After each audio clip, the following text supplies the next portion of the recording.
สบายดีมื้อนี้จะมารีวิวการทอนเงินใน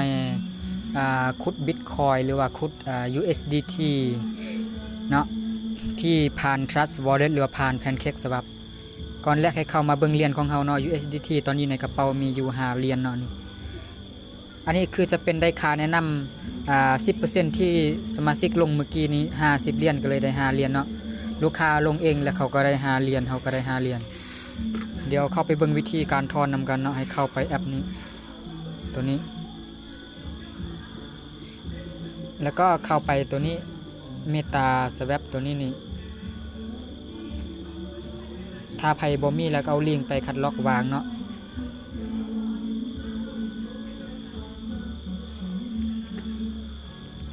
หลังจากนั้นก็มากดอันล็อกตัวนี้เสื่อมกระเป๋ากดอันล็อกแล้วมันก็จะเสื่อมกระเป๋าแบบนี้หลังจากนั้นก็เอานั่นก่อนนะหลังจากนั้นก็เลื่อนลงไปเบิ่งเหรียญที่เฮาสเต็กไว้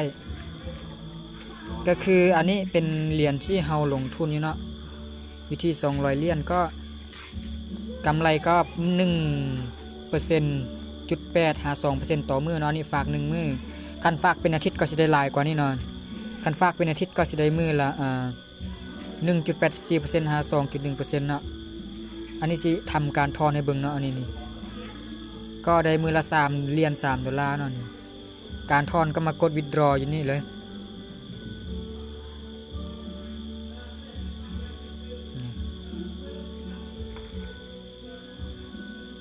หลังจากนั้นก็กด approve อยู่ลุ่มนี้เนาะใส่รัดผ่านเนาะโอ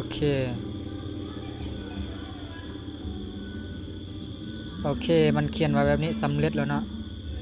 โอเคตอนนี้ทอนสำเร็จแล้วกลับไปเบิ่งว่าเงินสิเข้าประมาณจักนาทีเนาะ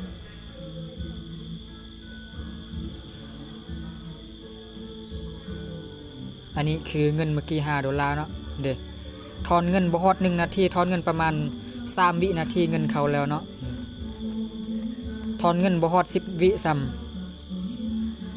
เด้เมื่อกี้เป็น5เหรียญแม่นบ่